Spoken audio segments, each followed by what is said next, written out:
Predator Badlands. I went to see this at the cinema yesterday in 3D IMAX. This is my first experience. I've been to an IMAX cinema before, but not with 3D. Now, I'm not going to review this film and tell you all about the plot, because there's plenty of other channels that have already done that, and I'll just be repeating pretty much what they've said. But what I am going to do is give you my thoughts on what I thought of this film and what I thought of the 3D IMAX experience. So we're going to get into that today on the video. So welcome back to the channel, and if you're new here, my name is Matt, and this channel is all about movies, physical media.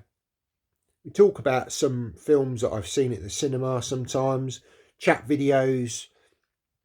There's plenty of playlists. Click that QR code or scan it with your phone if you're new. Subscribe to the channel, or if you're watching this on a mobile, tablet or computer, click that subscribe button down below. Come and join the channel. Plenty of playlists to go and have a look at. Videos like this, looking at editions, etc. Okay, so yeah, like I say, I had the experience to be able to go to see this in 3D IMAX. Now, I've seen 3D films before, but I have to say this was my best experience of 3D to date. Yeah, I was blown away by the Avatar film back in 2009. That was my first experience, but I'd seen that at the Showcase Cinema, and it was good. You know, at the time I'd never seen anything like it, but this time I went to the Odeon IMAX Cinema. Now, they do have a 3D setup there as well, and absolutely blown away by this. So I went into this film knowing that the director and producer and writer Dan Trachtenberg has kind of taken over the Predator realm. We had the Disney Plus exclusive, or Hulu I think it was as well, in connection with both of those production companies for Prey, and that was exclusive online. So that was a sort of invigoration to the Predator franchise after The Predator, which, okay, it wasn't the best film, but for all of us Predator fans, it's kind of like you still enjoy it even though it's bad, kind of thing. Although I'm sure there are people out there that didn't enjoy that film. That's absolutely fine. It's all subjective, isn't it? Anyway, earlier in the year, we also got another animated anthology film from Dan Trachtenberg called Killer of Killers. And again, I watched that. And whilst I'm not a huge sort of fan of animated productions, there are some things I do like. And I do like some animated films. They're not my sort of go-to genre. So what did I think of Predator Badlands? I have to say, I watched this and I was blown away with it. I thought it was fantastic. Again, it was carrying on with that sort of Predator mythology, expanding the sort of culture that the Predators are.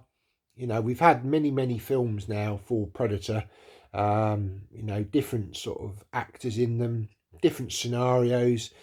And again, with this film, Predator Badlands, we go to a foreign planet. It's a sci-fi film in the future, very futuristic, and I absolutely love this film. I thought it was fantastic. There was a great balance of sort of serious parts to it, but a lot of humour in there as well. Yes, this is a 12 certificate, and they got away with it because there's no actual humans in this story. They're all synths. And you've got the creatures as well, which are sort of on the planet, the Death Planet, or whatever it's called. This time round, the Predator is the protagonist, and we get to know this guy and his relationship between him and the android, well, the synth lady, I forget her name. But yeah, and we go on a journey with these characters, and I thoroughly enjoyed this film. I think for me, at the moment, this is the best film of the year for me that I've seen. Really enjoyed my cinema experience. Like I say, I went to the 3D IMAX showing, and I've never seen 3D like this. It's so immersive. The huge screen just draws you in. Um, you know, there's a lot of depth to this film because you've got the foreign planet. And I believe a shooting for this was actually done in New Zealand. So some of those landscape shots that you see in the film, you know, are sort of New Zealand landscapes. And the depth just goes on and on. There are a few pop-out moments with the spear, although I noticed with those some blurring, but it does come out of the screen, but the pop-out bits are sort of few and far between. It's mainly about depth. But because of the IMAX experience, because it's such a big screen, it really draws you in. And it's the best 3D experience I've had to date.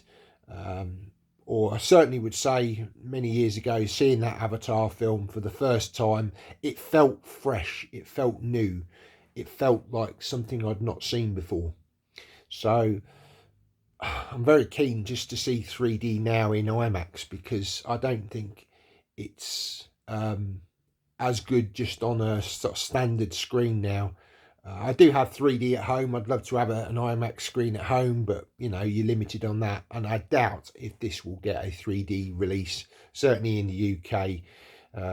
You know, it's probably maybe get Japanese release, but you know, it's probably more likely it's just going to be a 4K release and a Blu-ray.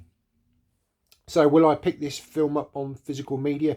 Absolutely. This is a day one purchase for me. I'm hoping that there's going to be a steelbook of a really nice sort of design. I know Disney don't tend to announce stuff, you know, until sort of very near the release date. So we're going to have to wait for that.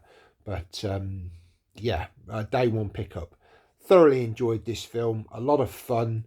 I think Dan Trachtenberg, he really understands the Predator world, all the Predator characters. You know, I'm sure he must have been a fan of these films way back when they first started with the Arnold Schwarzenegger film, the film that we all love, the Predator film, the wonderful start to this franchise. But now we're going into a phase where we're kind of seeing more of the Predator culture, which started with sort of Killer of Killers. I think we've got to open that up, and they seem to be expanding on this.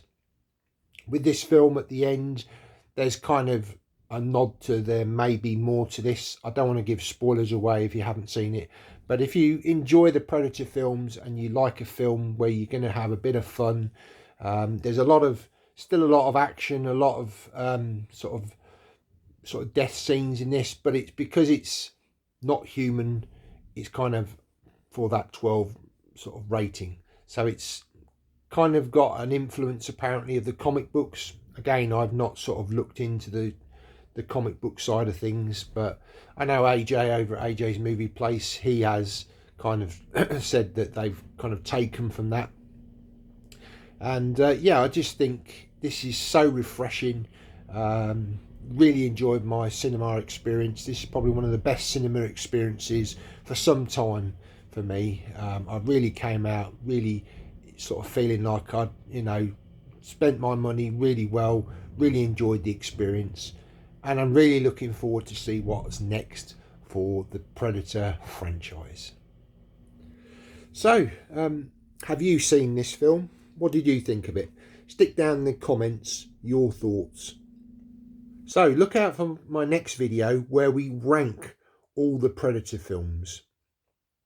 I won't include Killer of Killers because that's an animated film. It's only going to be the live action ones. So, yeah, stay tuned for that video coming soon.